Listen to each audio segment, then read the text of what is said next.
Welcome to another episode of Yesterday's Capers. I'm Abdullah Moallim, and every week I'll be bringing you the very best shows from the past that the world has to offer. This week, we take a look back at some classic anthropomorphic animal cartoons as we put the busy world of Richard Scarry up against Little Bear. And we take a special look at Babar the elephant. Not Babar, but Babar. And if you think it's all about a bunch of cute elephants, well, think again. We all might be stuck inside and self-isolating, but I'll be here to still bring you the very best shows from the past that the world has to offer. So, let's get started. And joining me, as ever, it's key worker and producer Paul. Hey man, how's it going? Yay! You know what? I went outside and I clapped for the key workers on Thursday because it wasn't just NHS anymore; it was for all key workers. Well, first of all, I didn't even know about the clapping thing. I always know retrospectively. So when someone says, "Oh, did you clap for the nurses or whatever?" and I'm like, "That was happening? Oh, that's what that noise was. The people beeping their horns and clapping and Yeah, stuff." why are there so many people with pots and pans out? Yeah, I mean, I'm not sure if it's because I don't generally do social media and I don't have too many WhatsApp groups on the way. I don't hear about these things until after they have it, and then someone says, "Oh, did you do it?" Like if there was like a mass evacuation from London, I'd be the last to know, I think. They'd be like, it was trending on Twitter. I don't have Twitter. Exactly. I think there was someone on our road that I could hear going, 3, 2, 1, woo!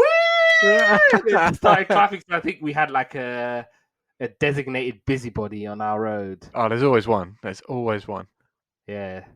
It's like Busy Beth getting her pots and pans out going, woo, let's go, woo, woo, woo. But no, I think this week it was key workers as well. So it wasn't just nurses and carers and... Yeah, I mean, I wish I wasn't a key worker. Actually, that's not true. I mean, I like my job, so it's okay. I mean, it's just weird that you go in to work and no one else is there. It's proper like this would be the perfect time if you're a film company to be shooting post-apocalyptic films because there's literally no one on the street. I saw like no, you won't. Police officers will stop you. No, but I mean there'll be loads of police. All there is policemen and like pigeons. I bet the pigeons are wondering where are all the humans gone? Yeah, they're starving to death. They're not getting Are they fed. all endangered? Do you know what? I do wonder if they're going to start like starving a bit because. Why would they? Because surely they get fed by tourists and people and stuff like that. They don't. Yeah, but you're not supposed to. You're not supposed to, but that's how they get all their food, though, isn't it? Really? I don't know. I think pigeons can eat.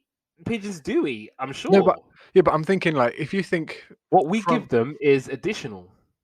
Yeah, but if you think of like how generationally you kind of learn things, right? So like this generation, as like a generation as a whole, can't cook as well as previous generations, right? Maybe this generation of pigeons can't forage as well as the previous generation. That's all I'm thinking. Maybe, but yeah, it is all. Now that the weather's getting better, it's just going to be a real test to see whether people can really stay inside because I'm seeing people out and about. Yeah, and it's like, go inside, you idiots. Yeah, there's loads of people around the field, around the back of my house, just like, I mean, obviously the guidance is go out for a walk, go to have some exercise. Yeah, exactly. But people are sitting there having picnics in the park and just chilling out in the field. Then it's, I mean, obviously I can understand that like not everybody has a garden, so it must be quite difficult for them. But we're not doing it. We're not being kept inside for the fun of it. We're being kept inside so we don't spread the coronavirus. And we don't die. Exactly, yeah. Or kill other people. Yeah. It's very ridiculous, and I could probably go on forever about how people are stupid, but yeah. Maybe some of them are listening to the podcast, so maybe I won't slag them off too much. So I think let's get this party started, and we're going to start with The Busy World of Richard Scarry.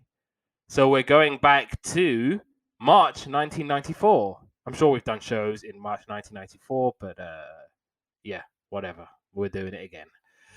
So ANC chief Nelson Mandela rejects demand by white right-wingers for a separate homeland in South Africa. The People's Republic of China gets its first connection to the internet. Apple Computer Incorporated releases the Power Macintosh, which is the first Macintosh computers to use the new PowerPC microprocessors. Four Weddings and a Funeral was in the cinemas, and The Sign by Ace of Base was number 1 in the charts. Judging by your blank stare there, I think we it's as you were, isn't it? Yes, completely. So now we're going on to The Busy World of Richard Scarry. So this is an animated children's television series produced by Xenar Animation, which is now known as DHX Media, and France Animation in association with Paramount Television. And these were based on the books drawn and written by Richard Scarry. The series takes place in the fictional city of Busytown and mainly stars like Hucklecat, Lollyworm, and many other residents who reside in Busytown. Every human or animal in the series is an anthropomorphic animal. So you got pigs, foxes, dogs, mice, rabbits, goats, and cats. And each episode will feature a conflict, which is always resolved in the end. And you might have other episodes which include Couscous, and you have Sam, Dudley, Sneef and Sniff, Cucumber and Pickles, and they're taking place outside of Busytown and other places around the world, including Rio de Janeiro and Morocco. A little bit about Richard Scarry. So he was born in Boston in 1918, and he was drafted into the US Army during the Second World War. And after the war, Scarry worked for the art departments of various magazines before making a career breakthrough in 1949 with Little Golden Books. And obviously his most famous works or series of books was about Busytown. And yeah, his books were very popular around the world, sold over 100 million copies and translated into dozens of languages. And yeah, as I was saying, his characters are always common animal species. Some of the characters of The Busy World of Richard Scarry. So pay attention, producer Paul. We've got Hucklecat, Lollyworm, Fiona Cat, Sergeant Murphy, Dr. Lion, Mr. Raccoon, Mr. Fumble, Mr. Gronkle, Mayor Fox, Sally Cat, Hilda Hippo, P.S. Pig, Thump, Deputy Flo, John Cat, Mr. Humperdinck, Scotty Dog, Pedro, Wolfgang Wolf, Billy Dog, Bananas Gorilla, Mr. Fix-It, Sniff, Pickles, Sprout Goat, Dennis Elephant, Kenny Bear, Pig Will, Pig Won't, Miss Honey, Cucumber, Professor Dog, April Rhino, Squirty, Linny Raccoon, Kenny Bear, Vanderbilt Gronkle, Robbie Lion, and Russ. Whew. I'm sure I didn't watch episodes with all of those characters in, but yeah, those are the ones that I could write down and had the before I was going to lose the will to live. I'm sure there's more characters, but yeah, those are the ones I could. I can't remember the characters at the best of times, and this is my first note on this is Richard Scarry characters, all 5 million of them. It just seems to be so many characters. It's a busy world, busy town. It wasn't lying. So yeah, I mean, jump into it, Paul. Get into it. I mean, I hadn't seen this before. Did it air over here? Did you not? Yeah, it did. I used to remember watching this a lot as a kid. It looked like a book. Do you know, like the illustration kind of looked like a book illustration? Yeah. And the first thing, it was just like there was so much going on, so many characters. Yeah. One of my favorite bits of the whole show was the little interlude in the middle of each episode. So like they'd have like a kind of a mini come outside episode. Yeah, and it's like I was like, wow, play it safe. There was a Play It Safe one. There was the one that made me laugh. And Was Imagine That. the How It's Made one. I don't know what that was called. Imagine That. It was called Imagine That. Oh yeah. So they did like How Paper Was Made one, and I was like, that was incredible. I didn't know that. Really? I mean, I'm sure there was a song involved, and I'm sure you would have not liked that. I mean, I was like impressed because it like everyone I think in the whole world is a fan of Come Outside, right? Yeah. Pip and the dog, Aunt Mabel, and so that it's just like a mini Come Outside episode in the right in the middle of the I'm again, like I said, I am surprised because I'm sure it was accompanied with a song. So if it was paper, I'm guessing the song would have been, "This is how you make the paper. Cut the tree, cut the tree, cut the tree. Put the tree in the machine, and that's how you make paper." I'm sure it was something along those lines. And almost exactly how it sounded. No, but I remember watching this very, very fondly as a kid. Like vividly, I remember. Again, it used to come on CBBC right after school. Yeah. So again, it might be one of those shows where people are just about getting in. They probably missed like the first couple of shows that they would put on. And this used to come on CBBC like right as we all getting in from school or whatever. The Busy World, Richard Scarry would be like one of the first things that comes on, and I think it is like a good opening show to like if you're watching like sustained programming or whatnot. This is like a good kickoff show.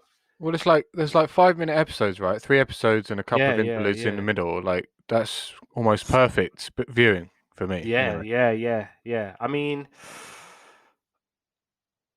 I did find it a bit boring in places when I was watching it now, but in the main, I did like it. I did like the messaging. One thing I didn't like was the bad accents, like Sergeant Murphy. If you was to take a stab in the dark where a Sergeant Murphy would come from, where would you say? Well, if I was not to know what his accent was now, I'd say Ireland, but he sounded Scottish to me. He sounded Irish. Did he? Yeah. Well, to me, I thought he was trying to portray an Irish police officer. Yeah. Oh yes, move along. It's a Sergeant Murphy over here. Maybe I was just the first episode I watched had him in it, but I was like, oh, he's Scottish, but maybe you're right. Why are old TV shows accents lazy? Why? What?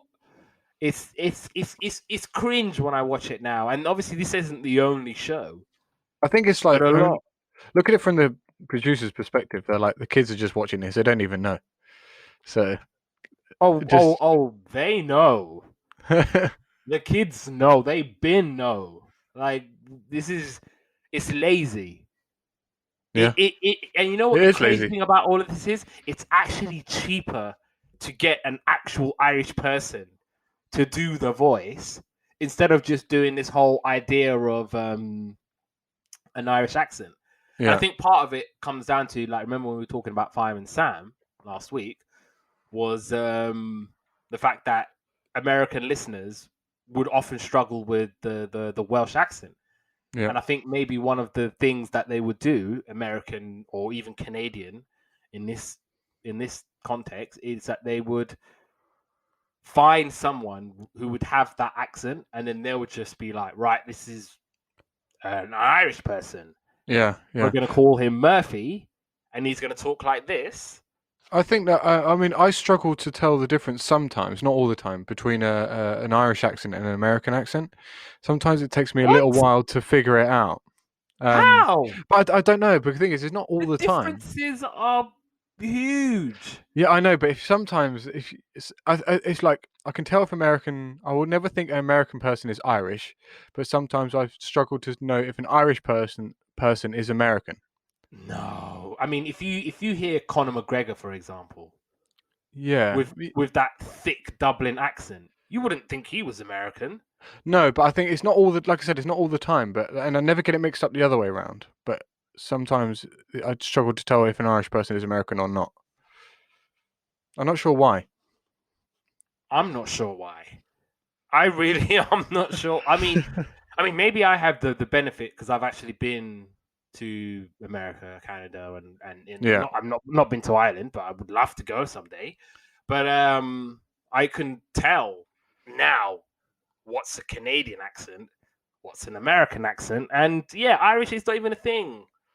Why are you making it a thing? I mean, I worked with Americans for a long. I've worked with Americans now for a long time, and at first, because we only hear them on the headset, and at first, and I'm not joking, they all sounded the same. I could not tell one guy from the other guy. And now I've known them for like 4 years. They all sound completely different. Like they have completely different accents and completely different tones of voice, but they sounded exactly the same for about Almost 2 like years. as if America is a big country with Yeah. wide accents. I mean, I don't really know what else to say about this show other than talking about episodes we watched. Yeah, I mean we can jump right into it if you want. I mean let's go for it. I've got a few. So I was lucky enough that most of my some episodes were all wound into kind of one big episode. So I think the first one we both must have watched was just I'm not sure what the name of the episode was, but I was just series 1, episode 1, I think. Well, it's The Talking Bread. Yes. Couscous, the North African detective. Yeah. And the Three Fishermen. I've got a lot to say about this. Okay, so I didn't watch the Three Fishermen one, but I did. So the first episode, a woman called Sergeant, what's his name? Sergeant Murphy to the haunted attic. Yeah. Forgive my names because there was too many names for me to. Even took me a long time to figure out that Richard Scarry was not the worm. So I was like, as a kid, to be fair, I did think that. I was like, why are they calling him? It took me a while to figure out that it wasn't him. So anyway, so a woman calls Sergeant to check out the attic because she thinks it's haunted. I'm pretty sure it's the hippo lady, Hilda. And turns out it's just a mannequin with a dress on, and she was looking for the dress anyway, and the window was open and blowing the mannequin. Then it goes to the bakery where this little pig girl's got a doll, and she puts it in the dough, which is like straight up cross contamination. And then because it gets baked in the dough now makes a noise, so it's kind of just says like "mummy" or something like that when they press the bread. Mama.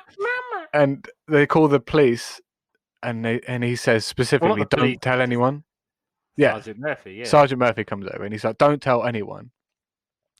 And obviously, when the sergeant gets there, there's like this whole TV crew, like all the press is there. With the little ants, I did with the little ants. Little cameraman ant. We're here outside to see the talking bread and all this stuff, and then you got the hippo coming in with bells on.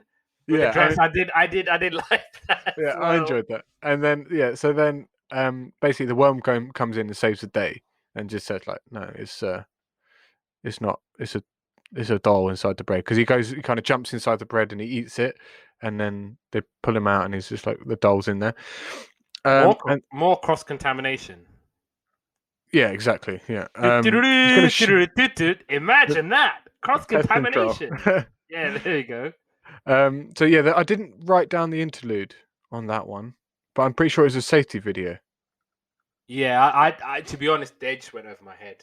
I'm not gonna lie, they all went over my head. I did write out that it's like a little come outside episode, and then so I went on to the Morocco. So the episode set in Morocco, and it's kind of these like little fantasy, more actiony kind of episodes that are in the middle, right? Yeah. And the first thing was like, this is Detective Couscous, and I burst out laughing because it was like the most like kind of horrendously racist like thing. Yeah, like Detective from Morocco. I was just calling Couscous.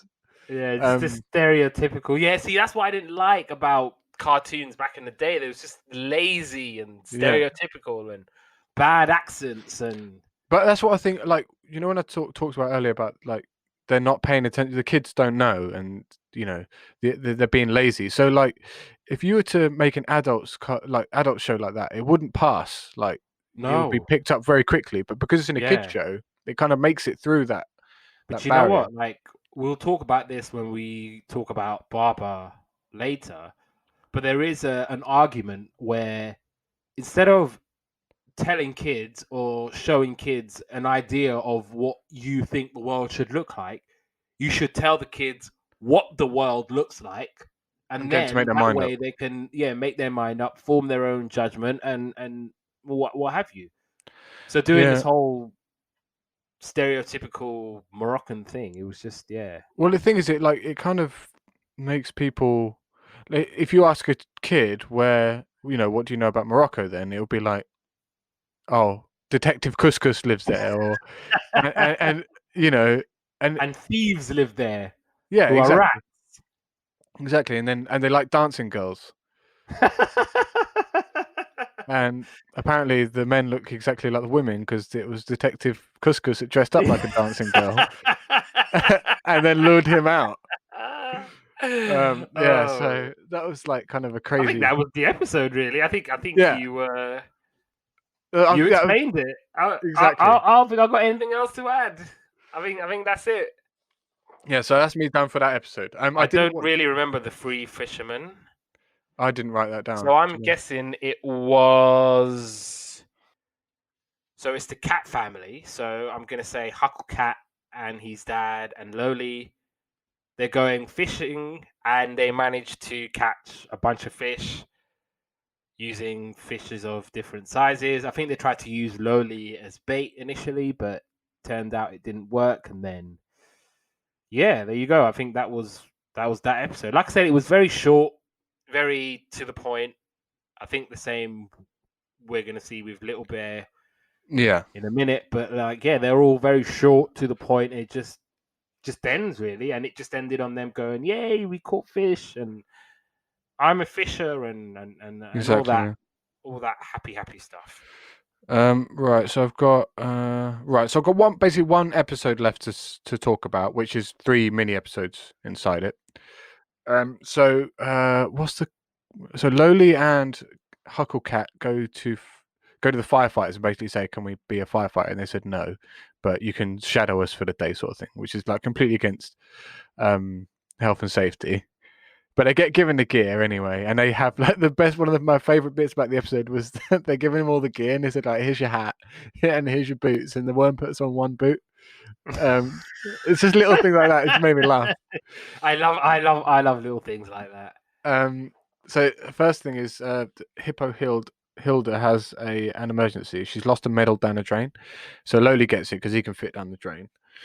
Elephant Dennis gets stuck up a tree, and then they rescue him by making him jump on a trampoline. And then Mr. Fumble drops a tree branch on his car after cutting it off whilst he's up the tree. Check you out showing off with all the name dropping. No, I've just written them down for this episode. This is one of the last ones I watched. So you're just dropping names in there. Oh, look, here's Elephant Dennis. Here's Huckle Cat. Here's this character. This one. If they didn't say the name on the like by addressing the character, then I didn't write it down. Luckily, they did on all of these. So the fire brigade. So Mr. Fumble's up a tree and he saws off the branch and it falls on his own car, which I found hilarious. And the car's broken flat, like proper cartoon style. And then Mr. Fumble goes home and sees some smoke, and he like calls for the fire brigade, so there's a fire. And then the fire brigade come in and they squirt the fire, but it's actually a barbecue. And then the rabbits, I don't know what the rabbits family's called, but the rabbits are having a barbecue, and they get invited to the mill. Not the mill, the firehouse, to have a little meal there instead. Then they had the How Paper made their little interlude, which was very cool. And you basically, I'm not joking, you did the soundtrack to that. And then the Mexico pretend adventure, so they're in Mexico, and Manuel and Pedro go to town to buy a new pot. They're still playing a game. Manuel and Pedro. Yeah, they're fans of Faulty Towers or something. So they're playing a game, but they go to a market and they see someone stealing, and they chase the thief. And then the pot that they bought for their mum, because they broke a pot at the beginning and then they had to get a replacement pot. The pot that they had falls on the thief's head, and then he drops all the stuff that he stole, and then as a reward they give him a big pot. And then they do a play it safe episode where they make breakfast and say be safe in the kitchen because there's loads of dangers.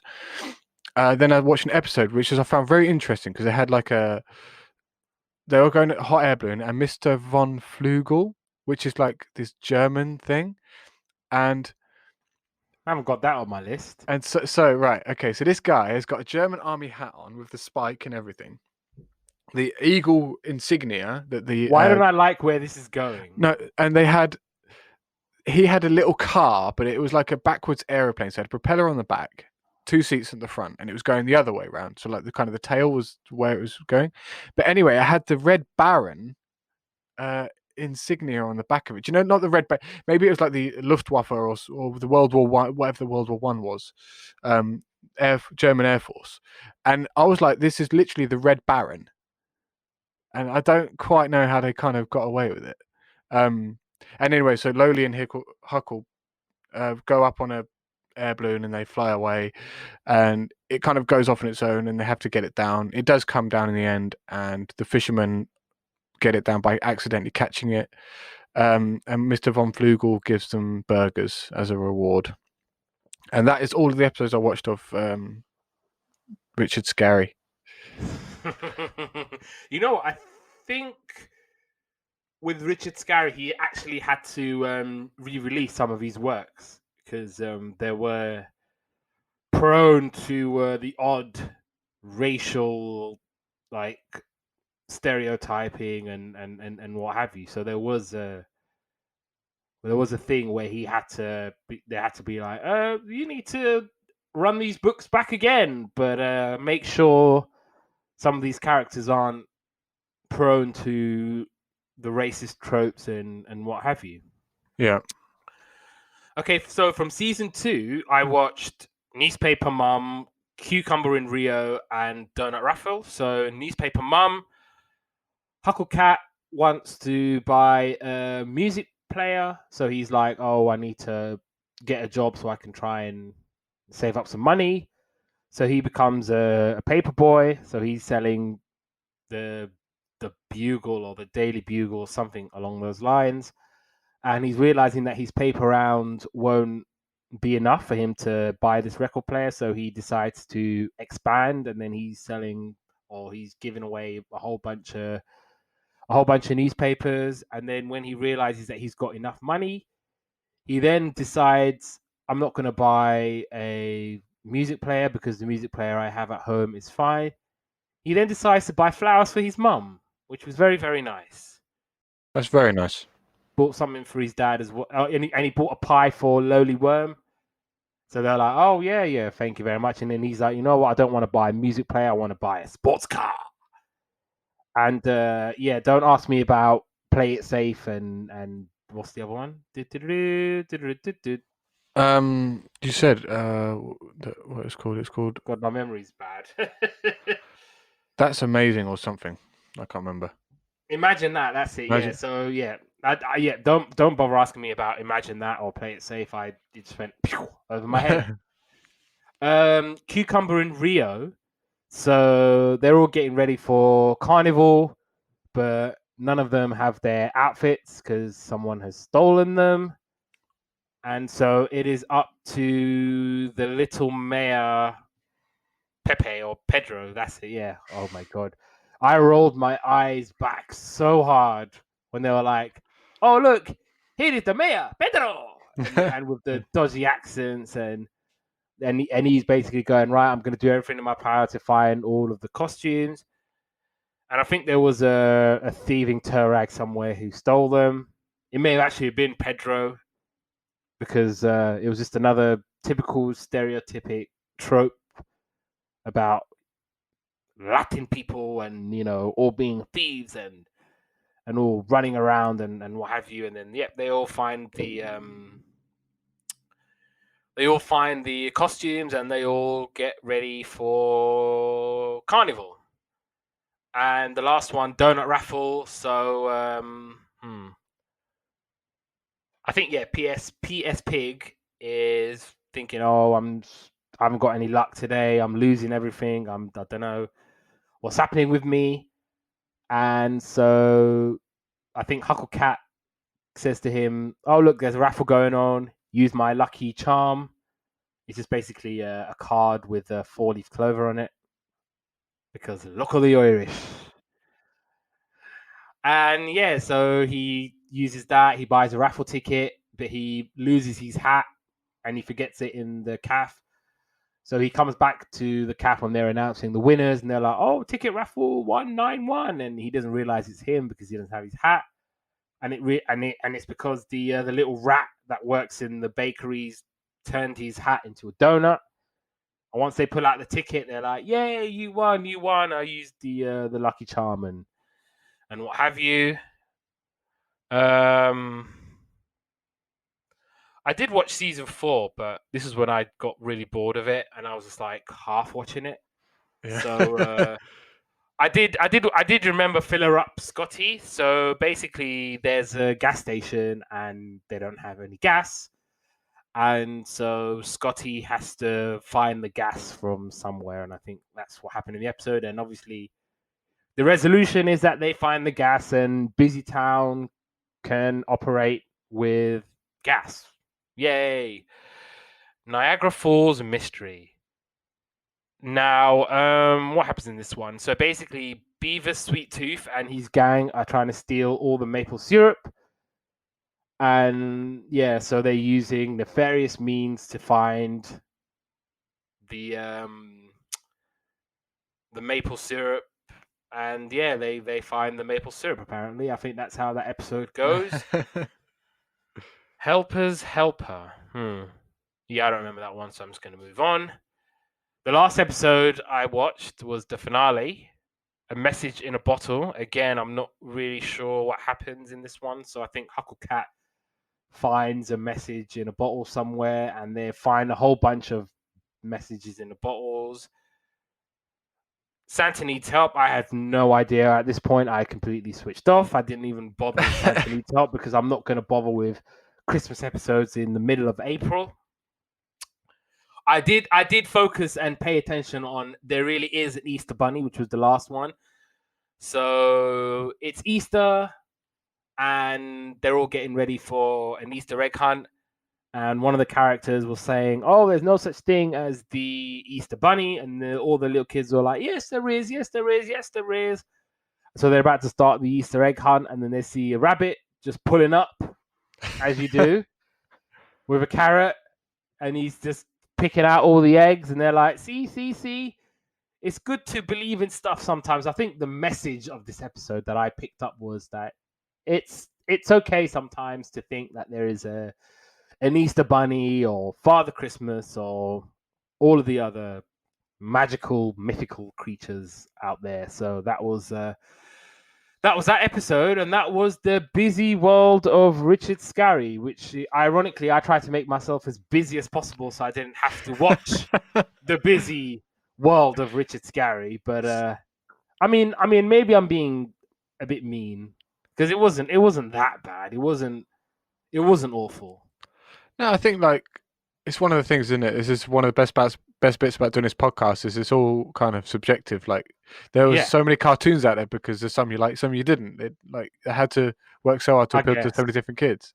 Yeah, I mean some days we might get cartoons that are like Pinky and the Brain, but then some days we might get cartoons that are like Biker Mice from Mars.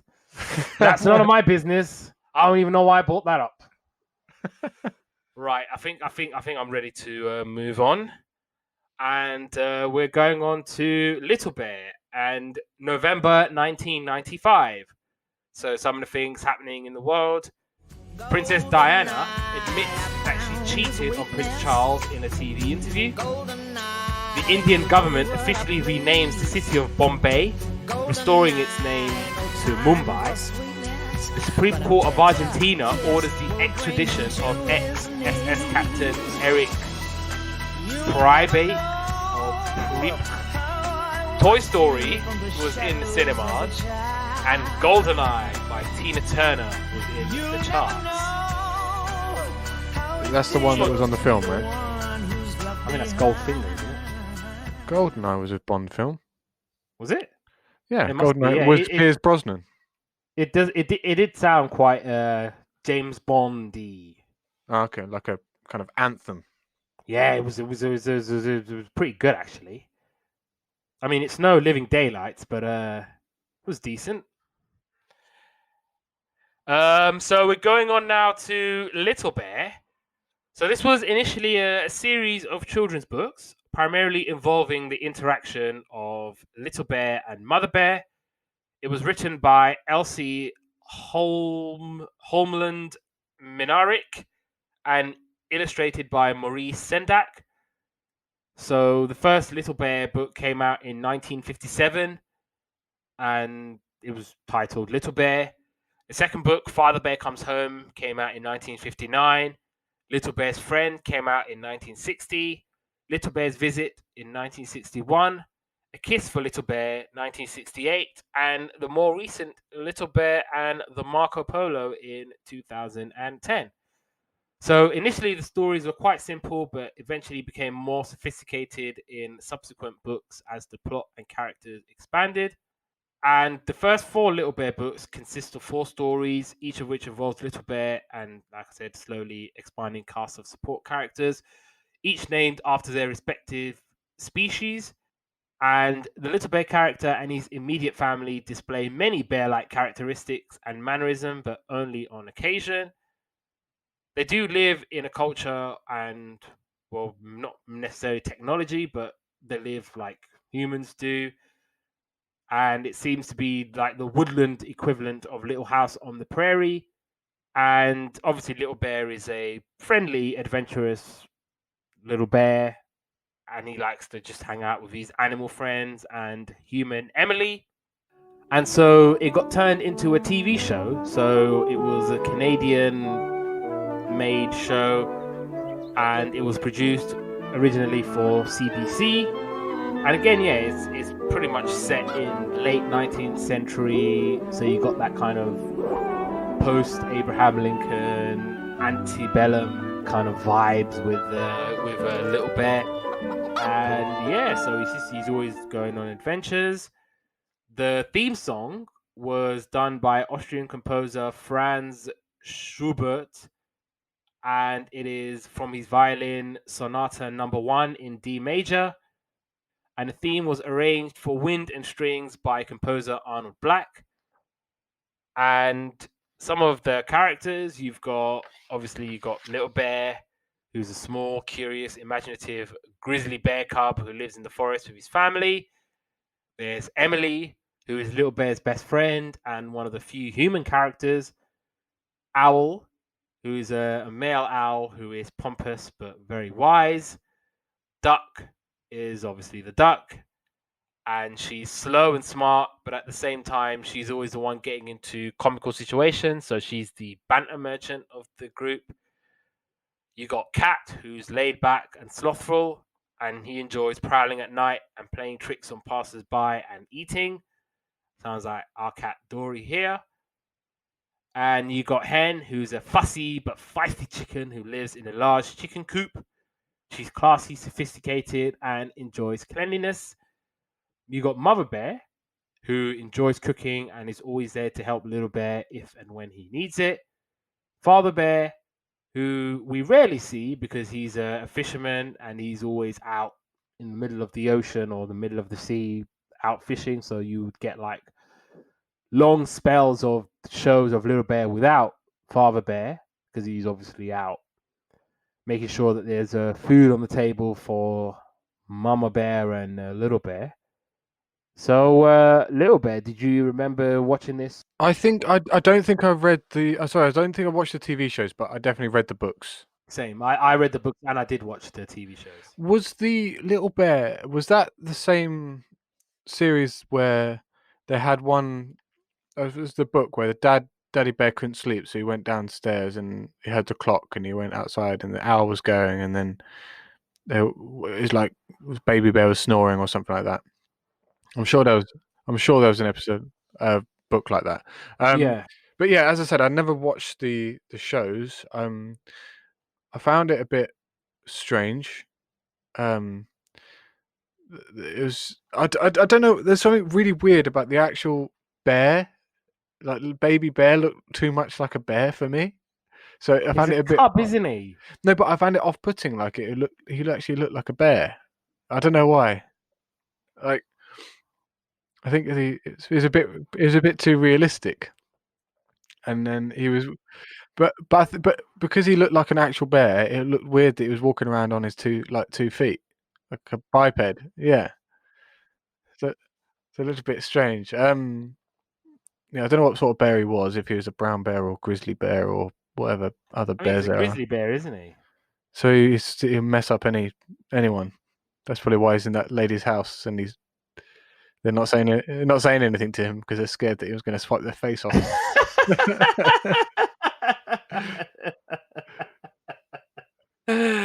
Oh dear, oh dear. No, I remember reading the books very, very well. I remember the little bear going to the moon. So I remember actually reading that as a kid. Yeah. And I also actually remember watching Little Bear going to the moon as a kid as well. Again, this was another program that came on at 3:15 on CBBC. Yeah. So again, I think there is like a lot of shows that people might not have watched simply because they weren't home yet.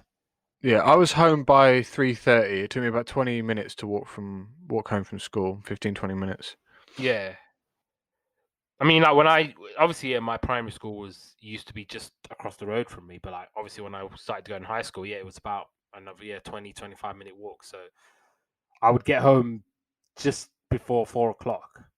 So then there would be a fair few shows that I would miss once I went to high school. But of course, as cool high school kids, we weren't watching CBBC, were we?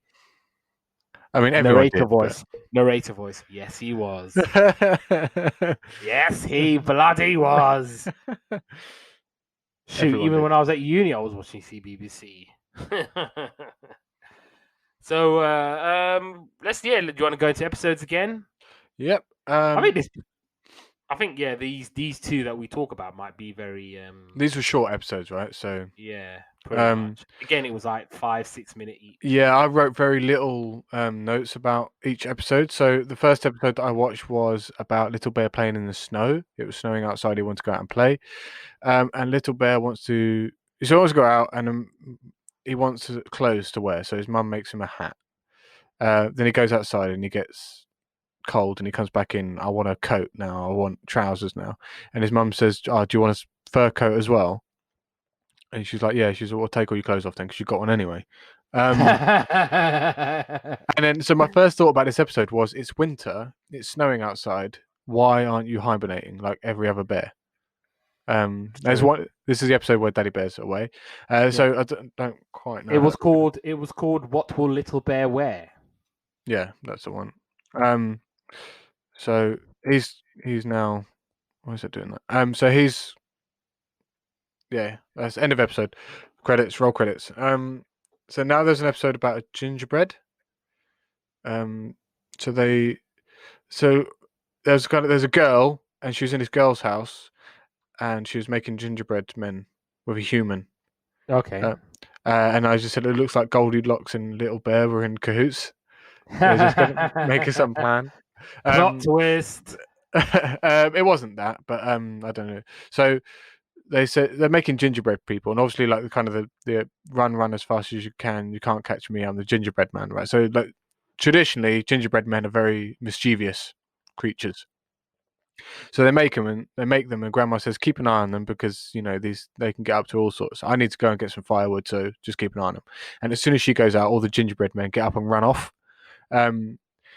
And then they get all the all the woodland animals that they're friends, the owl and the rabbit and whoever else, help them find and round up all of the gingerbread men, and then they get to eat them at the end.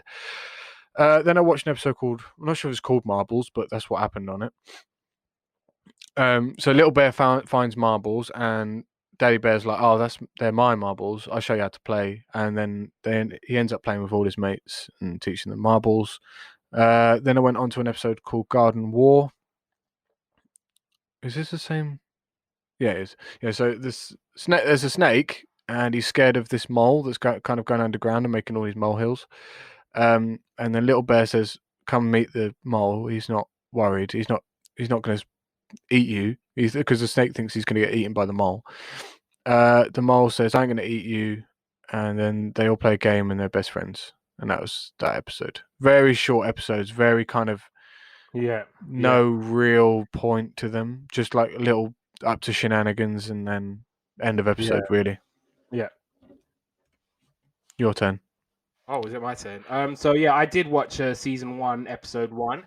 So you talked about what will Little Bear wear. The other episodes were hide and seek. So they're basically playing hide and seek, and Duck is having a hard time being the seeker. So she uses Little Bear's help, and then in the end, they all managed to find everybody. So again, that was very, very straightforward episode. And then the third one from that one was Little Bear Goes to the Moon. So yeah, this is one I remember pretty well as a kid. So he's having a dream about the moon, and he's just staring at it, and he's like, I wish I could fly to the moon. And then I think his mum was like, well, you're just a chubby little bear. You can't fly to the moon. You got to be realistic, son. You got to keep your feet firmly on the ground. And so he imagines that he's flying to the moon. So this was very cute, very lovely. So he puts on like these weird antenna thingies, and so he's dreaming that he's flying off to the moon. The end. And then from season 2, I watched Little Bear Meets No Feet. So he's out picking vegetables with his mum, and then he meets a snake called No Feet. And so he's like, well, can No Feet come and stay with us? And so him and No Feet is a snake, by the way. And so he's like, oh, Mum, can No Feet come and stay with us? And Mum she seemed quite laid back all the time. She's like, yeah, sure, he can stay, whatever. It's all good. And he's like, oh, I'm really glad that you're my friend because some people don't like me. And I'm thinking, I wonder why. So you're a snake. You're a slippery, slimy snake. But Little Bear's like, oh, I will, I'll adopt you. And then they're basically finding a bed for No Feet. So they're like trying out all the different stuff. So like bedside tables, wardrobes, all that stuff. And then they manage to get a plant, and they put it underneath Little Bear's bedside table. And so he manages to find a good place to sleep there. So that was that episode. And then the camp out. So Little Bear has a grandfather and grandmother bear. So I'm guessing bears have a long life expectancy. So he's going camping with grandfather bear, and so they just hanging out outside, soaking in nature and all it has to offer. And they're singing songs, and they're talking about, and Little Bear saying, "Oh, I might be a little bit scared," and so Grandpa Bear sings a song for him, and he manages to fall asleep. So that was all kind of cute. And the last one from that was Emily's balloon. So funny enough, I didn't watch an episode with Emily in it, even though she's very prominent character in Little Bear. And so it's Hen's birthday. They're all having a birthday party in at Hen's place, and they're all got balloons, but Emily can't make it. And they're all like, oh, we really miss Emily. She lives too far away. I wish she lives in the jungle here with us, or live in the forest where we kind of live. And so Little Bear has a balloon. It's really windy, and he's just thinking, I really hope that and I think he attaches a message to it, thinking, oh, I'm going to put this balloon in the air, and hopefully it will reach Emily. And through the miracle of cartoon, it did reach Emily. And amazing. Yeah, absolutely amazing. And Emily writes back going, oh, I really, really miss you guys. But the good news is that me and my sister are going to move closer to you guys because we're going to live with our grandma, and you're going to see a lot more of me. Yay! And then the last set of episodes I watched. So this was, the finale. So season 5. First one is How to Love a Porcupine. And yeah, so Little Bear and Duck are all just they're hanging outside, and then they come across a porcupine. I think it was called Cousin, because it kept saying Cousin. All they just kept saying was cuz. I'm thinking these Crips or something. They're all gonna be donning blue and start crip walking, going, "Yeah, what up, cuz? What up, cuz?" Like all this stuff, like cousin. I'm thinking, "Hi, damn, cuz." So the porcupine, they're all trying to avoid getting pricked by her quills.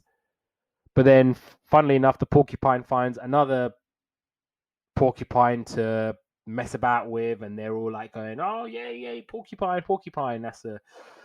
That was that episode. The second one was a houseboat for Duck. And yeah, basically, there's like a ton of frogs that keep Duck awake at night. And so Little Bear makes a houseboat for Duck so that she can sleep in there. But Duck doesn't really like that houseboat. And again, the frogs loved it. So they just basically took over. And she just ended up back to her normal place. So that was that episode. And the last episode was how Little Bear met Owl. And so Little Bear's like, let me switch it up. I'm going to tell you a bedtime story, Mum. And then the dad comes along, getting ready for bed, even though he's wearing like a full suit and tie and jacket. Like he's about to go out, which I found hilarious. And even Grandpa, when he was camping out, he was wearing his fully dressed. So I was like, that was rather odd.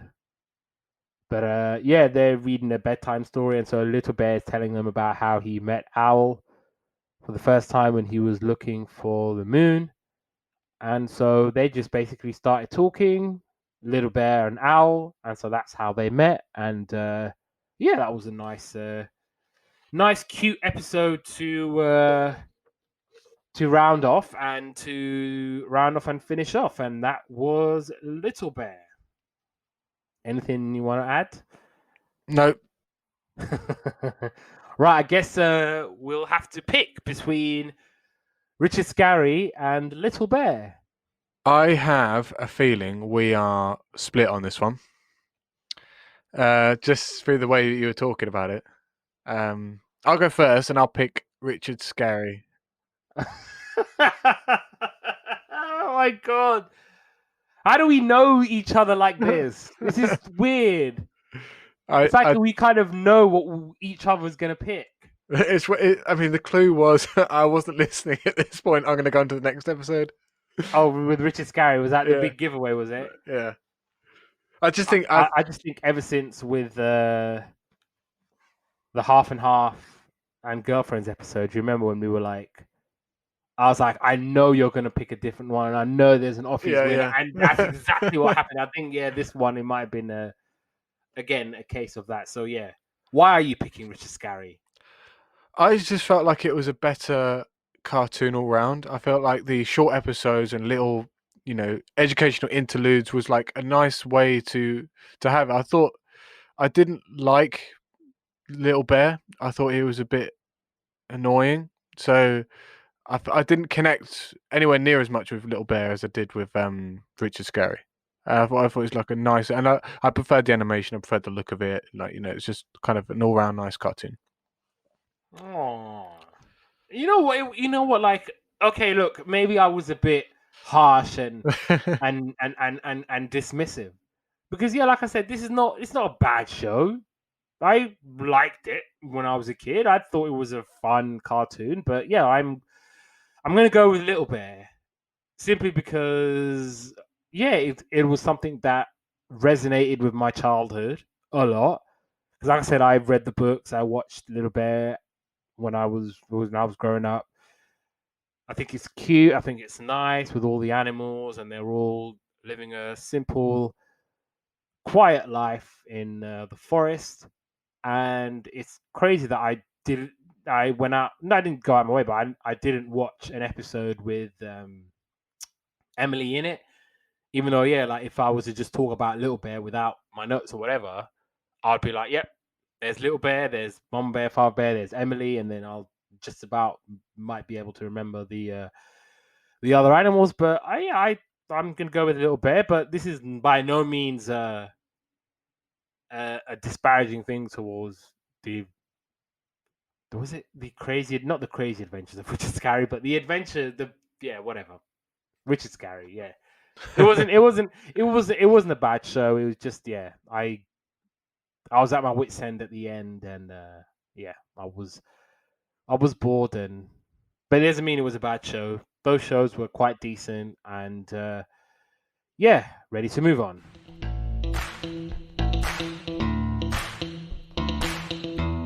Right, the main event. It's another hell of a main event, and we're going to be talking about Babar, the elephant. And so we're going back to March 1989. So some of the things happening in the world. The Louvre pyramid, designed by IMP, is inaugurated by French President Francois Mitterrand. 190 million votes are cast in the first free elections in the USSR. Boris Yeltsin is the winner. US President George H.W. Bush bans the importation of certain guns deemed to be classed as assault weapons into the United States. Fletch Lives was in the cinemas, and Lost in Your Eyes by Debbie Gibson was number 1 in the charts. Shake of the head there tells me you don't know. Definitely not. I didn't either, to be honest. So there you go. So now we go on to not Babar, the elephant. Babar. So it first appeared in 1931 in the French children's book Histoire de Babar, which translates as The Story of Babar by Jean de Brunhoff. Quick disclaimer, my French is going to sound really horrible and bad, so forgive me, French listeners. And so the books began as a bedtime story that Cécile de Brunhoff, which I'm guessing is the wife of Jean de Brunhoff, invented for their children, Mathieu and Laurent, when they were 4 and 5 years old. She was allegedly trying to comfort Mathieu, who was sick. The boys liked the story of the little elephant who left the jungle for a city resembling Paris, so much that they asked their father, a painter, to illustrate it. And then he made it into a picture book with text, which was published by a family-owned publishing house, Le Jardin de Modes. And it tells of a young elephant named Babar, whose mum was killed by a hunter. Babar escapes and in the process leaves the jungle and visits a big city and returns to bring the benefits of civilization to his fellow elephants. And following the death of the king of the elephants, who had eaten a toxic shiitake, which is a poisonous mushroom. I love that he got caught out. Not in an epic battle, but he ended up dying because he ate a dodgy mushroom. And so the Council of Elephants approached the Babar, saying that because he had, and I quote, lived among men and learned much, he would be suitable to become the new king. And he's crowned king of the elephants and marries his cousin Celeste. And that was basically the first book of the series. Producer Paul there with his eyes wide open. I'm sure. Did he say married his cousin? Yes. Okay. He married his cousin, but I'm guessing back then it wasn't such a big thing, I guess. Well, especially in like royal families and stuff, like traditionally, I guess. And they're elephants, aren't they? So anything goes. Yeah, pretty much. So that was all summary of the first book, and then the second Babar book. If I keep saying Babar, then I apologize, but it is Babar. So the second Babar book, Le Voyage de Babar. I think in French is Barbar. Babar. I don't know why Siri keeps opening up. I didn't say bath. All right, like Siri just keeps opening up for some weird reason. Like, leave me alone. Okay, so the second Babar book, Le Voyage de Babar, The Travels of Babar, is basically when the married couple leave by balloon and they go on their honeymoon. The third book, Le Roi Babar, Babar the King. So Babar finds the city of Celesteville. After many dromedaries are found, they help with building the city. And then in 1933, A.A. Milne introduced an English language version of the story of Babar in Britain and the United States. And before his death in 1937, Jean de Brunhoff published 6 more stories. And then his son, Laurent, also a writer and illustrator, carried on the series from 1946, beginning with Babar et les coquines du Arthur. So basically, Babar and Arthur getting up to all sorts. And before we go on to the controversies, obviously Babar likes to wear a bright green suit, and he introduces a very French form of Western civilization to the elephants, and they all end up dressing in Western attire. And the attention to stylish clothing perhaps reflects the fact that the original publisher of the books was Éditions du Jardin de Modes, which is owned by fashion giants Condé Nast. And the Babar books were the first Condé Nast publications not specifically about fashion. The series has over 100 licenses worldwide, and the Babar brand has a multi-generational following. There are 12 Babar stores in Japan, and it became a global cultural phenomenon whose fans span generations. Babar stands alongside Mickey Mouse as one of the most recognized children characters in the world. There are now over 30,000 Babar publications in over 17 languages, and over 8 million books have been sold. Laurent de Brunhoff's Babar's Yoga for Elephants is a top seller in the US with over 100,000 copies sold to date. The Babar series of books are recommended reading on former First Lady Laura Bush's National Reading Initiative list. All 78 episodes of the TV series are broadcast in 30 languages in over 150 countries, making Babar one of the most largely distributed animation shows in history. And some cultural references. So in coming to America, the Joffa royal family have a pet elephant named Babar. Now we go on to the controversial things about Babar. So Babar's Travels was removed from the shelves by library staff in East Sussex in response to parental complaints for what was perceived as stereotypes of Africans. Some writers, notably Herbert R. Cole and Vivian Paley, have argued that although superficially delightful, the stories can be seen as a justification for colonialism, because obviously you're telling them that if certain people who are uncivilized become civilized, then we can carry that all around the world, which is essentially what the British Empire was about. That they wanted to teach this one's about the French Empire doing it, not the Brits. You leave us out of it. We got enough blood on our hands.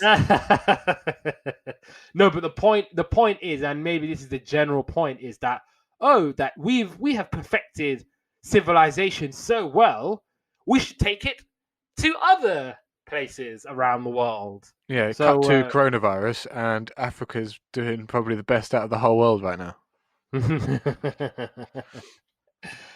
And yeah, what else? Others argued that the French civilization described in the early books had already been destroyed by World War I, and the books were originally an exercise in nostalgia for pre-1914 France. Ariel Dorfman in The Empire's Old Clothes writes, and I quote, "In imagining the independence of the land of the elephant, Jean de Brunhoff anticipates more than a decade before history forced Europe to put into practice the theory of neo-colonialism." And in an article titled Freeing the Elephants, Adam Gopnik writes that, and I quote, "It is not an unconscious expression of the French colonial imagination. It is a self-conscious comedy about the French colonial imagination and its close relation to the French domestic imagination. The gist is explicit and intelligent. The lure of the city of civilization, of style and order and bourgeoisie living is real for elephants as for humans." I think that's a pretty BS take, but agreed. But yeah, that was what some people were saying to try and defend it. And in the Good Men Project, Raoul Weiland wrote an article titled Babar the Elephant: Racism, Sexism, and Privilege in Children's Stories. And it basically examines the effect of colonialism in children's stories like Babar or Babar. And so basically this article is analyzing Herbert Cole's book Should We Burn Babar? And what he was saying in the book, Herbert Cole, is, and I quote, what is read in childhood not only leaves an impression behind, but also influences the values and shapes the dreams of children. So if you tell a children or certain children that the world is like this, then they're going to believe that the world is like this. So if you tell a little white boy that we, as white people, brought civilization to these backward monkeys, or in this case, elephants, then they're going to have a certain belief that, yeah, I did this. Give myself a pat on the back. And also, what Herbert Cole said was, as an adult, I am bothered by his malleability and the good humor with which he jumps into becoming a well-dressed rich person like Elephant. Yeah, that when I was watching the episode where he goes to the shop and he's all dressing up. I mean, don't get me wrong, like Barbar's drip is on point. I do like that green, got like the nice little tie, got the waist jacket as well. Like Barbar's drip was woo-wee. Like he was ahead of his time. Oh my god, Siri, go away. Oh look, did you hear that? No, I can't hear. Like, I'm not sure I understand. Shut up, Siri. You know, I'm actually not even going to cut that out. Like, I can't be bothered. Like, Siri, you need to leave me alone. But yeah, and also, like Cole, again, he draws parallels to the colonial practices that, you know, Babar gets sucked into, and he's converting all of the other elephants.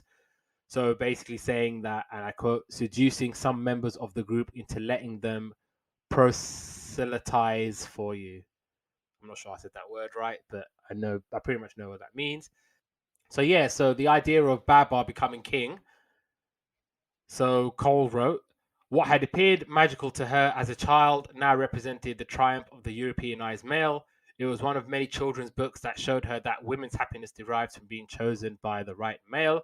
And yeah, Cole is arguing that Babar and other objectionable children's stories can be used as parents and teachers as a way for children to start critically engaging with the world, to question everything, to draw connections to the real world around them, and to imagine how the story could be rewritten.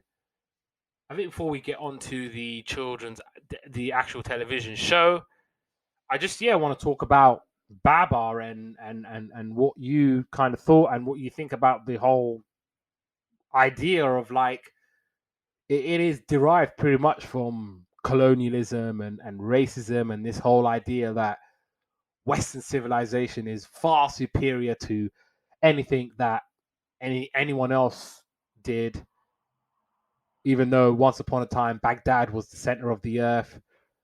Yeah, I mean, important things in the world were invented by people in the Middle East, people in Africa. The first university was in Morocco, was it? You had Al-Khwarizmi, who invented algorithms, coffee. All of that was all invented not in Europe. Yeah, basically, you have to clean yourself when you're going to the bloody toilet, so you're not relying on bog roll. That's another thing as well. Yeah, I think like it's a tricky one because obviously, on the face of it, this is a really nice kids' cartoon, right? Yeah. It's like it's bright, it's colourful, the music's good, the animation's good, the voices are good, like everything about it. You put it on, it just seems like a nice cartoon, and it does. Then you get kind of like 10 minutes into it, and you start to think like, actually, that's a bit weird. Yeah. You know, like one of the things like was kind of like the first comparison I drew. The first comparison I drew was with like kind of Roots. It felt like he kind of was in the jungle with all his elephant friends, and then all of a sudden he's been elevated to this other Western lifestyle with all the with all things, material possessions, and that's the only thing he's got. But they're doing quite fine. And then my wife came in and was like, "Oh, this is the one that's got all the controversy around it, isn't it?" I was like, "Yeah," because of all the wheels have started turning in my head already. I was like, "Yeah, it's a bit," and obviously, like, coming from a British background, it's quite hard, like, to realize, like, late in life, really, because no one ever tells you that actually your history is like bloody as hell. Because all basically, like, you touched on it earlier, all we get taught basically growing up was, don't worry, we won. Yeah. Like, Or it would be like, once upon a time there was the British Empire, but we taught these people good things. we built them roads and we built them train Yeah. tracks, We and taught them cricket and fair play and football and exactly, say please and thank you. And I wasn't really taught about that until, like, in my probably early to mid 20s, that all of this sort of stuff was was a bad thing. Like, you can sort of saunter through life as a white guy, just not realizing that actually there's a lot in history that is not cool. And everything is just taught like, white is right kind of thing. Pretty much, yeah. And that was because I remember as a kid, like, this was a very adorable, cute cartoon that I loved watching. Yeah. I never really questioned why it never came on BBC. It would come on literally at like 6 o'clock in the evening on like Channel 4 or something, when they'd have like random cartoons or whatever. Like, they would have like the odd cartoon or the odd TV show at a certain time. Like, and I never thought, I was just like, oh, this is a nice little evening treat to watch. And you're just thinking, oh, it's cute elephants. Even like the theme song and everything, it's all very. I think that's the scary thing, is that it's like, it's very, like, even in this cartoon, it's very nice. It's really well done. Yeah. But it's indoctrinating. Like, and even the theme song is so nice. It's like dun, dun, dun, dun, dun, dun, Yeah. dun. Like, it's very lovely. They're all like gathering together, and you got the old white lady in the background, and you're thinking, oh, this is such a nice. What's with the white lady in the background, by the way? What's with her? I don't understand her character. I think she lives with them in Celesteville. But why? She lives with a load of elephants. It's weird. Yeah, well, she's special, isn't she? But the thing is, it's like, like I said, it's just like, without thinking about it, you just think it's a nice story, but it's just the underlying things that you get kind of fed through this thing is just there. And if you're not thinking about it, and you're not like, we don't watch these shows necessarily just to enjoy them now. We do kind of pick them apart a little bit, albeit when there's a female contributor on, it gets picked apart a lot more in depth than when we do it. But but such is life. So but yeah, we'll do our best. We'll do our best. We do our best, yeah. Yep. And then, as I kind of alluded to, so in 1989, that was when the Canadian French animated fantasy television series titled Babar came on our screens. It was done by Nelvana Limited and the Clifford Ross Company. And the first 2 seasons focuses on Babar's recollection of his childhood and early years as king. And then all of a sudden it kind of shifts its focus in the 3rd season to Babar's family and life in the present day. Some of the characters in Babar, like I said, you've got Babar the elephant, and he's the king, the emperor, the chief. You got Celeste, who his wife and queen of Celesteville. She has a regal presence and an engaging manner. You got Arthur, who is his mischief-making brother-in-law and cousin. And he's got 3 triplets, Pom, Flora, and Alexander. And then you got Isabel, who is the youngest. You got Lord Rataxes, who was basically the king of Rhinoland, and they have a big old war with them at some point in the story. Madame, aka the old lady, she adopted Babar when he ran away from the hunters, and she teaches Babar how to be civilized, because he's because he don't even know. He's a fat ass elephant who doesn't know, and he doesn't know his backside from his elbow. That's exactly the phrase I was going to use. Elephants don't have elbows, do they? I was like, yeah, elephants don't have elbows, do they? So there you go. Aren't elephants one of the? They have their arms and legs the right way round. Same as us, right? I don't know. They all look the same to me. Then you got Zephyr, who's the monkey, and he's one of Babar's oldest friends and considered one of the family. And then you got Cornelius, who is like a gazillion years old. He's at the OG elephant. Not really sure why he didn't become king when the king died. But yeah, he's like the oldest and wisest elephant in Celestville and the prime minister. And he's Babar's chief advisor and takes that role very seriously. Now, in terms of the children's show, what did you think before we go into episodes? It's like I said, Did you watch it as a kid or? Sorry, no, I did not. I didn't even know this existed. So this was a brand new. This wasn't one so like. You've never ever heard of Babar the elephant? Never heard of it. Really? So this is why, like, I didn't understand any of the like references, and I didn't understand like any controversy or anything like that because I'd never even heard of it. But from the start, it was like a really nice cartoon. Like it was really well shot. There's some bits I want to talk about in episode 1, but like yeah, well, but it was like, but it was just like, yeah, like on the face of it, like the first like few minutes of, like first 10 minutes or so, it's like this is a really nice cartoon. It's really the Babar's voice as an adult.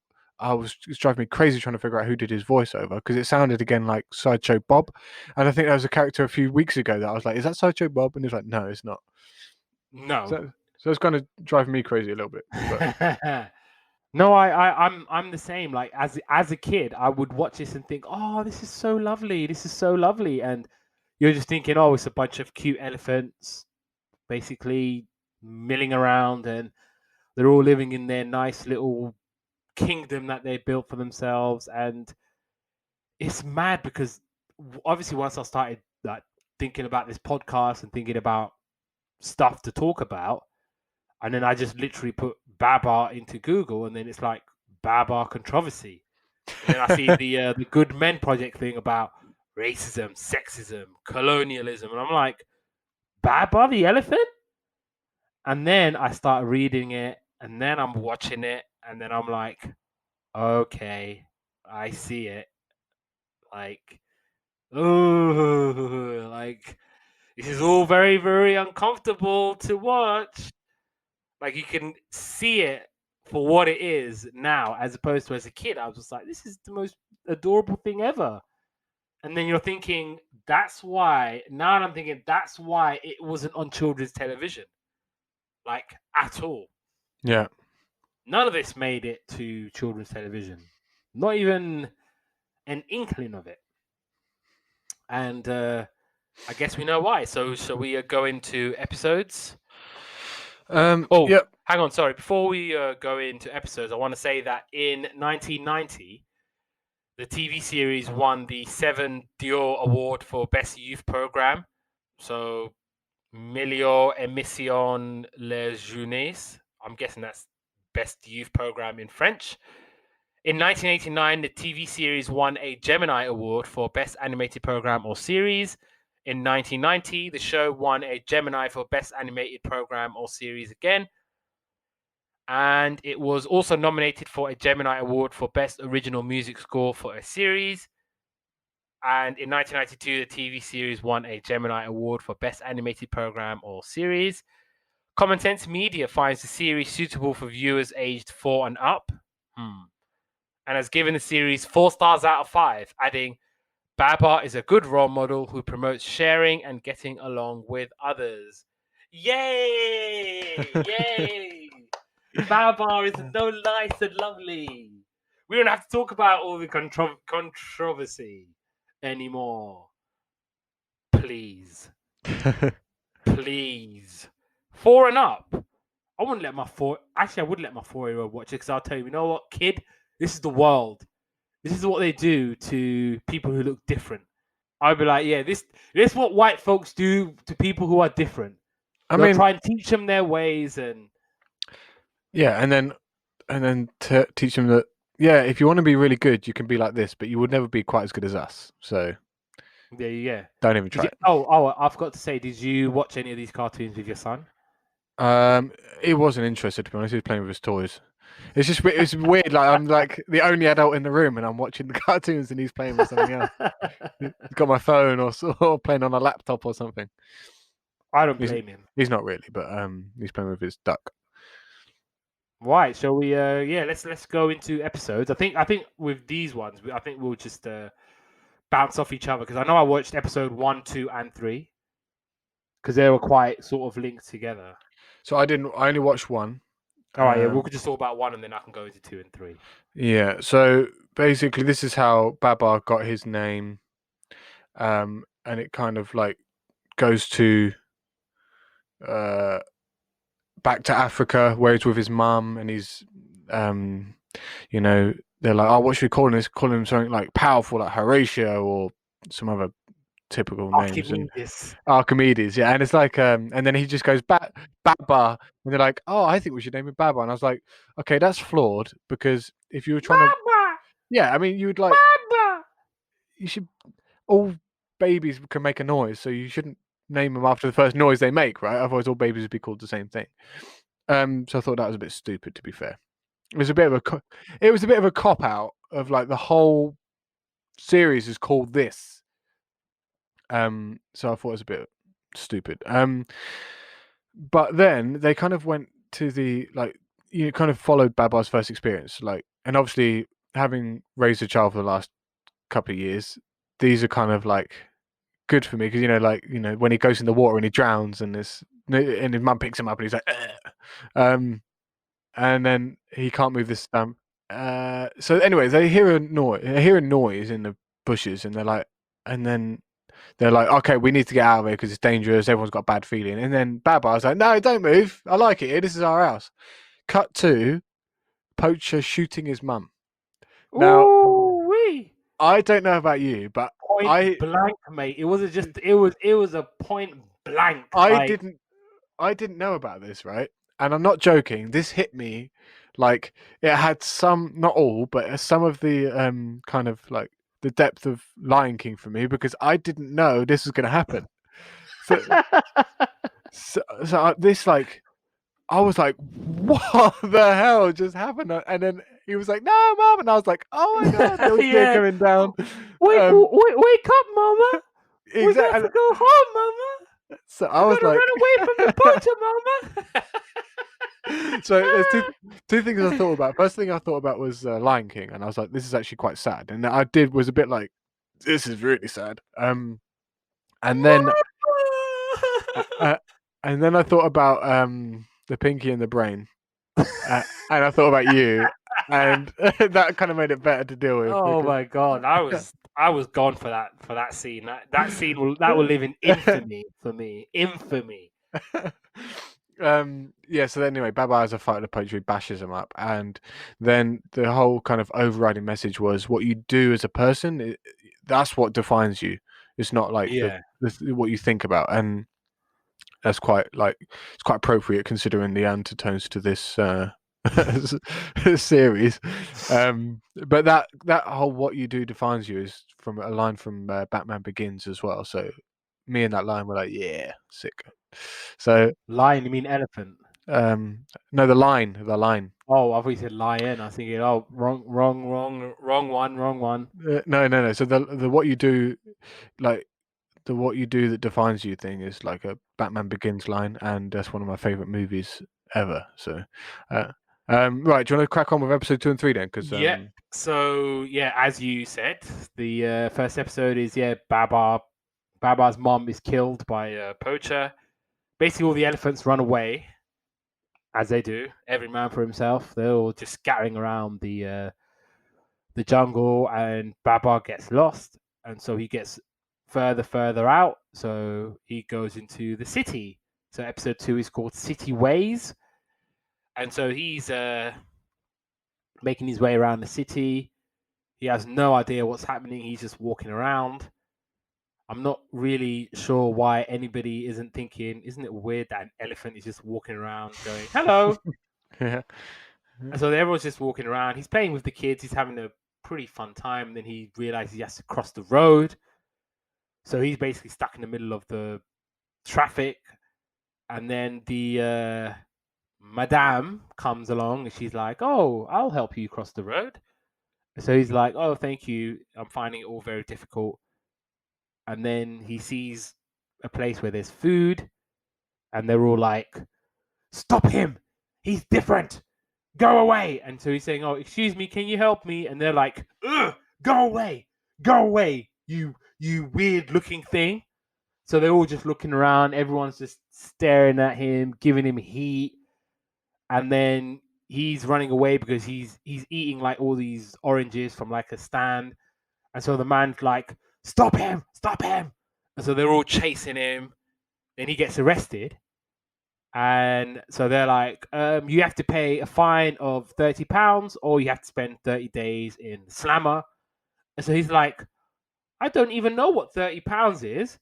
And so they're like, Slammer it is. Haven't you got anyone to pay it for you? And then you got Madame who pops up out of nowhere with a newspaper printing of Babar being chased. So I'm thinking that editor must have got the news out quickly that day. Shoot. Yeah. Like hot off the press. And she's like, "Oh, I saw you in the newspaper. She's like, "Oh, I'll happily pay the fine and you could come and stay with me." And so he's going off with the old lady, and so she's teaching him how to be human and civilized and how not to be on all fours at all time. So he's off learning how to walk on his hind legs.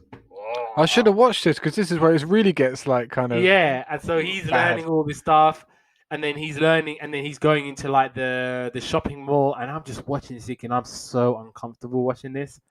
Like on the one hand, I'm thinking, oh, this is all very cute. It's lovely. This elephant is learning how to be all human, but the undertones is just it's too much. It's way. And then so he ends up putting on this fine green suit with the waistcoat with the red tie. Like he was drip looking all on point. Like he looked like he was about to go out to the town that night and what have you.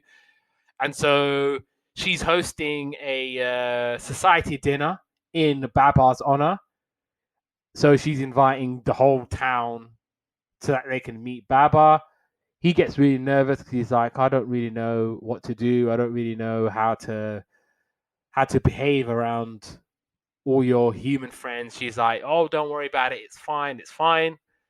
And initially, he's looking like I was going to say an elephant in headlights. But yeah, he's looking like a deer in headlights. He doesn't know what to do. He's trying to like put chairs out for different people, but he's confused.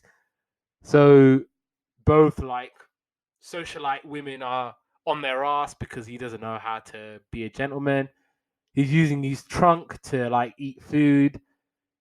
And then in the end, she's like, oh, just be yourself, relax. Everybody will love you. It's fine. And then he comes back down.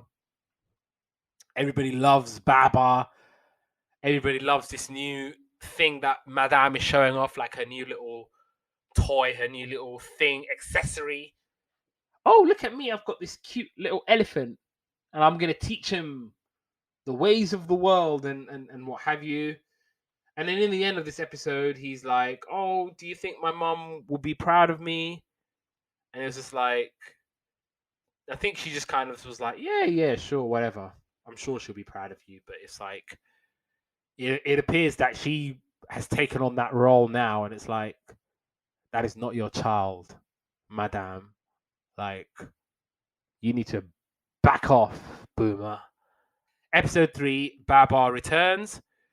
So in this episode, Babar and Madame, they're going for a walk in the forest or the jungle, whatever, and they come across Celeste and Arthur. They're like, "Oh my God, Babar, we found you. It's been so long. It's been a minute, and all this stuff." And they were like, "We really need you to come back to the jungle because the poacher's back, and he's relentless." And he's making us move deeper and deeper into the jungle. you need to come and help us. And he was like, yeah, I'll come and help you. So before they go to the jungle, Babar takes Celeste and he takes Arthur to do some clothes shopping. So he's like, look at me, I'm wearing clothes, I look good. Why don't you guys come and look good like me? So they're learning all about how to dress, how to eat cream puffs, how to drink tea and sip tea like civilized people and all this stuff.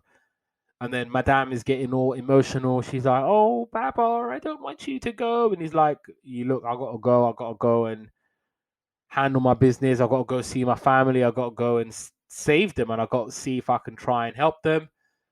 So they all set off into the jungle, and they're all having like a committee meeting, and the king is there. So he's basically saying, "Right, what we all need to do is an elephant stampede." And you know, like with elephants, how they all come to an agreement is that they all just raise their trunks in the air and go, and basically they're all doing, they're all doing that, and then they're going, shh, shh, do it quietly so that nobody hears you. So they're all going, but because initially they're all going, they're all just making an absolute racket.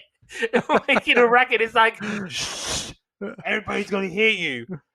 And so Babar's like, look, this is a bad idea. We shouldn't be doing this. We should try and use our brains. We should try and use all this stuff. And they're like, have you forgotten who you are, boy? Like, use an elephant. Like, I was about to say the N word, but like, is you crazy? Like, we as elephants, we got to act like elephants. And but Barbar's like, but what I learned, and they're like, we don't really care what you learned in the jungle. We're gonna.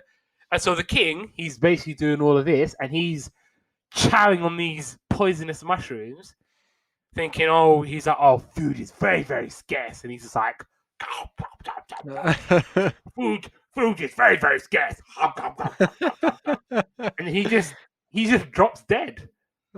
And they're like, oh, snap, our king is dead. And so Cornelius is like, right, we need to follow what the king said, and we're gonna go ahead with the elephant stampede. But Babar's like, you know what, I'm gonna think of something else. And so he actually brought his car into the jungle, and he had all these like props. So he had like what's it called? Like it's like a music player, like a really old-fashioned music player with like the gramophone. Sort of gramophone. That's the one. So he's got like this gramophone, and he's like, you know what, we're going to use the gramophone. We're going to use all of our equipment and what have you. And I don't know how the other elephants get trapped, but they somehow get trapped. And so they see where the poachers are staying, and so they're playing music from the gramophone, and all the poachers are all going into the jungle, thinking, "Oh, where's this noise coming from? Let's try and stop that noise." And then they release all the elephants, and so they're all just scurrying about the place. And then the poachers like, "Oh snap! They've come to get the elephants," and so they're like running around, basically. And so Babar's using the car. So he's using the car to try and fend off the poacher. The car breaks down, but then Arthur comes with like a battering ram of some sort, and he just like knocks off the poacher. And so they basically manage to fend off the poacher successfully. And so all the elephants decide that Babar should be king. And so Babar's like, right, now that I'm king, I want to build this city. I want to build a place where all the elephants can be safe, where all the elephants can protect one another, where all the kid elephants can have a place to play. And so I didn't watch episode 4, but I'm guessing episode 4 was when they get around to building Celesteville. And so they build this big fancy kingdom. And then obviously it culminates with Babar marrying his cousin Celeste. And they have children together, and they all live happily. Well, they don't live happily ever after, because there's a bunch of other stuff happening. And yeah, the Madame somehow leaves the city and decides to live in Celesteville with all the elephants. And I did watch a little bit of the finale. So this was like all the way to season 6. I got bored halfway through because it wasn't anything like the old series. So basically, I think in these episodes, it's just basically Babar and his family traveling all about the place. And they're basically going to the fabled land of happiness, but they end up getting through this obstacle course. And yeah, like I said, I was really, really bored. Like it wasn't anything like the old Babar series where I was like with all the tales of Babar as a kid and even like as an adult elephant ruling the elephant world. I didn't know that female elephants had tusks as well. I just thought it was men elephants. I don't think I knew that either, to be honest. So I think in all elephants, I think so. It's a case of all elephants grow tusks. So the bulls have big tusks, though, right? The big Male African elephants, bulls, yeah. Yeah, I'm guessing. But yeah, that was Babar. Any final legacy? No, to be honest, I mean, like, it's hard to like I said, the cartoon itself is really nice, but it's hard to to feel fondly about a cartoon that has so many negative undertones, right? I don't know how you feel about it, but it's just for me, it's like kind of tainted the whole show for me. It's hard to take it at face value. Yeah. I mean, because like I keep saying, like as a kid, like this was like very adorable, very cute. Again, this is a cartoon that resonates with me strongly growing up as a kid. Like this was something that I watched pretty much all the time when it came on as a kid, and I loved it. And for the longest time, I never, even like as an adult, even now, I never really thought about it, and I never really clocked on all the undertones and all the negative connotations that becomes associated with Babar. But now that you see it, it's one of those things where you can't unsee it. No matter what, Babar has all of those undertones for a reason. And if you're reviewing it and you're going out of your way, like some of the reviews I read, it was like, oh, this was a very, very nice, fun cartoon that teaches kids about sharing and responsibility and morals. And while that might be the case, you also have to front up and face the reality that, yes, Babar was hella controversial. It was hella deep. And like I said, like I was watching this and I found it incredibly uncomfortable to watch. The way that she takes him in, the way all the other people are staring at Babar like he's some weird alien, like he doesn't look like me, he doesn't sound like me, he doesn't act like me. And then you got this lady who you might think is unassuming and sweet, but it's like, oh, I'm going to teach this backwards creature the ways of living and all of this stuff, and it's incredibly uncomfortable, and that's something that no matter what you think of the show, that is something, and it's an element that you cannot take away no matter what. Yeah, agreed. And so I think that'll be a good place to end the chat, and it'll be a good place to end. I do want to say Bill Withers, who was a famous musician, he did pass away the other day. So obviously he had big hits like Lean on Me and Ain't No Sunshine. And if you don't know those two songs, I definitely know those songs. Then I will end everything and I will shut it down like Diddy. And even one of the founders of Fountains of Wayne passed away as well, which was like really, really sad. Yeah, Adam Schlesinger. So yeah, he was one of the founding fathers of Fountains of Wayne, and yeah, Stacey's mum has got it going on. So that was a classic song of theirs that they released in the early 2000s. So yeah, I mean, it's been quite a grim 2020. Yeah, it certainly has. And it appears that we're probably going to be inside longer. As long as you've got idiots outside basking in this sunshine, then chances are that this lockdown won't be over anytime soon. Yeah, so act responsibly, people. Act responsibly. Yes, please do. And if you want to get involved, if you want something to do, then message me and you can get involved with Yesterday's Capers. And if you're a woman, then your application will be fast tracked over the men. So I mean, you might be put off by the Fireman Sam discussion we had last week, but it's all good. It's all good. And yeah, on that note, bring it to an end. You can listen to Yesterday's Capers. We are available wherever you get your podcast from. So give us a listen. If you're on Apple Podcast, then please drop a review and let us know what you think. Every little bit helps. I had a note from someone on YouTube saying that he enjoyed the Lizzie McGuire / Zoe 101 and Clarissa episodes. So shout out to you, Tim. And I appreciate you writing that message.